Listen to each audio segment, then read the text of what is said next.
Nangere vyo gusubira kubana namwe mwe banywanyi bakunzi bacu mubandanya kudukurikirana muherereye ijya nino mu makungu ya kure. Mwese mudukurikira muherereye ku mugabane w'abanyamerika, bari ijya nino ku mugabane w'abanyaburaya, mwese mudukurikira muherereye ku mugabane w'abanyaziya, bari ijya nino muri Afrika y'Epfo, Zambia, abari muri Kenya na Uganda, mwese mudukurikira muherereye mu bihugu vy'ibibanyi, mu buseruko muri Tanzania, mu buraruko mu Rwanda, mu burengero muri Kongo, mwese mudukurikira muherereye ngaha mu gihugu cacu Burundi, intara, amakomini, imitumba, ubucimbira, imisozi bigiye bitandukanye bivanye naho buri umwe wese adukurikirana aherereye. Mwese ndabahaye kaze.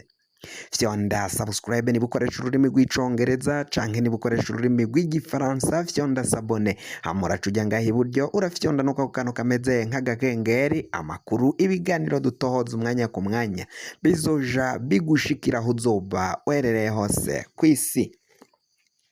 Amakuru agezweko ariko aravugwa ngaha mu gihugu cacu c'u Burundi, reka tuyatangurire muri aya makuru avuga ko umwungeri wa diocese ya Bururi, uyu ni Musenyeri Salvatore Niciteretse, akaba yaciye asaba abanyagihugu baba mu gisagara ca Ottawa mu gihugu ca Canada gufasha no guterera abanyagihugu b'u Burundi, kuko kandi bakama baheba abakoresha imvugo y'amacakubiri, akama yagiriye inama, yahaye inama abo banyagihugu baba muri ico gisagara ca Ottawa rero kwirinda abazana n'abakoresha imvugo z'amacakubiri, ahubwo bakaraba guterera abo igihugu c'u Burundi kugira ngo kibandanye gitera imbere. Ivyo ni ivyavuzwe na Musenyeri Salvatore Niciteretse ubwo bari mu nkuka y'imisa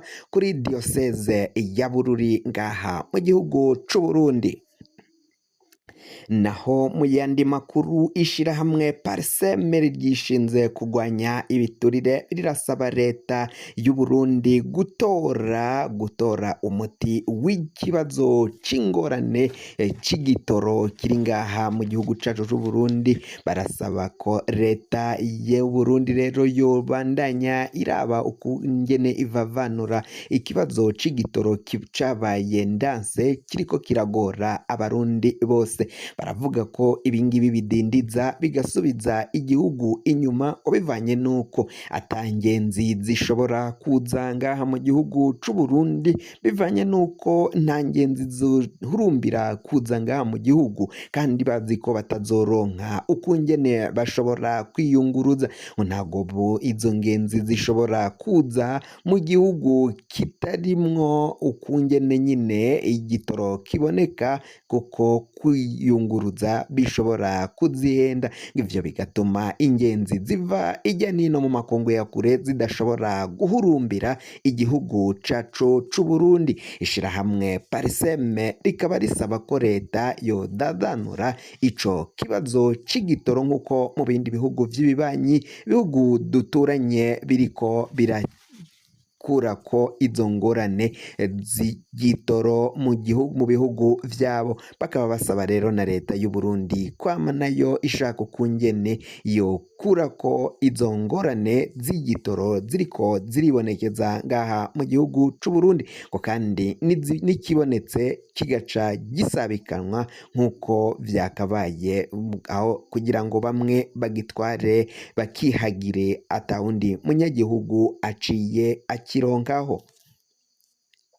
Naho kandi muri aya makuru turababwira ko umwigisha akaba n'umwanditsi w'ibitabo n'umwigisha muri kaminuza nkuru y'u Burundi, uyu ni Ndayimpenda Evariste, akaba ahejeje gutangaza ko umugwi Severe nta burenganzira ufise bwo gutangaza ko habayeho ihonyabwoko ry'abahutu ngaha mu gihugu c'u Burundi.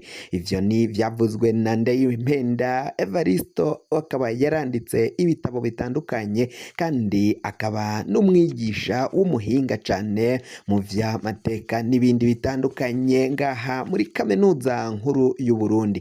Avuga ko rero amasezerano y'Iyarusha yashizeko umugwi severe ko ari ugukora amatohoza bagatora ivyo vyose vyagiye bibera ngaha mu gihugu c'u Burundi, boheza gutora ivyo babonye bakabishikiriza umugwi mpuzamakungu, ishirahamwe mpuzamakungu ONU niyo yonyene ijejwe canke ishobora kwemeza ko ubwicanyi bwakozwe ari jenoside. Ntago umugwi severe mu vyo bariko baragenda batangaza ngo babifitiye uburenganzira, ngo bityo rero bakabona ko bariko barahenda no kuzana amacakubiri ngaha mu bene gihugu. Ivyo bagomba gukora yari amatohoza nk'uko mu masezerano y'Iyarusha bari baciye bashirako uwo mugwi bawumvikanyeko.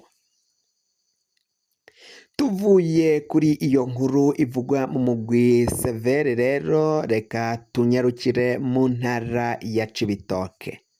Mu ntara ya Cibitoke abanyagihugu imyidogo ni yose.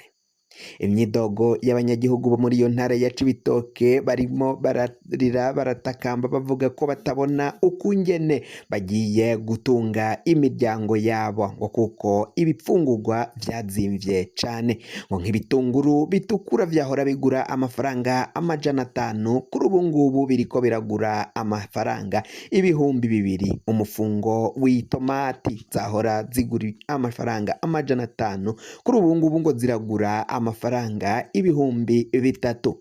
Baravuga ko rero ibifungurwa vyazimvye ku buryo bukomakomeye cane, ngo vyarazamutse canke vyaraduze ko 88% yuko vyahora bigura ngaha mu gihugu c'u Burundi.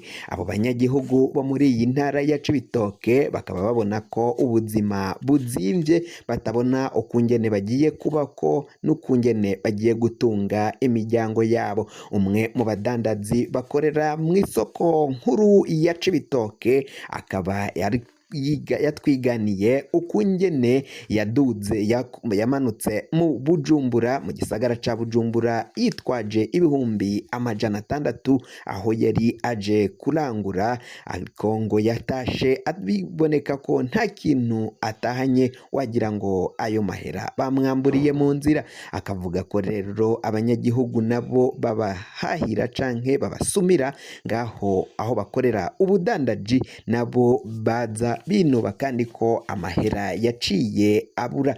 Ivyo bikaba biboneka ko abanyagihugu ijya nino mu ntara zitandukanye batabona ukungene bagiye kubaho, bivanye nuko ubukene buranuma, ubukene buravuza ubuhuha, inzara izura inzara ijya nino ngaha mu gihugu cacu c'u Burundi. Ibintu birabandanya gukomera, singaho muri iyo ntara ya Cibitoke gusa, kuko usivye aho kuri iyo mugwa mukuru w'iyo ntara ya Cibitoke no mu yandi makomine nka komine Rugombo, komine Buganda, komine Mugina, komine hafi ya zose nka komine Mabayi, komine ya Bukinanyana zigize iyo ntara, abanyagihugu aho twagendeye bariko barakorora amosozi.